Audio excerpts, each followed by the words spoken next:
Hello guys, good morning all of you. My name is Ranveer Singh Badgai. आज मैं उत्तराखंड में पाए जाने वाले दूब घास के बारे में आपको इसके बता रहा हूँ। दूब घास ऐसा घास है जिसको इंग्लिश में बरमूडा ग्रास कहते हैं।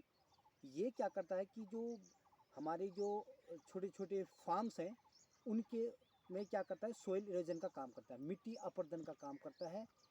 इस घास के कारण से मिट्टी का जो बहाव है वो कम होता है और हमारा जो खेत होते हैं वो कंजर्व रहते हैं। दूसरी बात, इसको हम पूजा में, शुभ कार्य में भी इसका इस्तेमाल करते हैं। तो सबसे पहले यह है कि जो दूब घास होती है इसकी जड़ें बहुत मजबूत होती हैं और बहुत डीप गहरी होती हैं। और ये खेत को जो खेत होते हैं उनके मृदा अपरदन, सॉइल इरोजन से इनको बचाता है, कंजर्व करता है। तो मुझे उम्मीद है आपको पसंद आया होगा उत्तराखंड में जो बरमूडा ग्रास है यानी दूब घास है कि इसके क्या फ़ायदे हैं और क्या हमको इससे लाभ होता है। Thank you very much.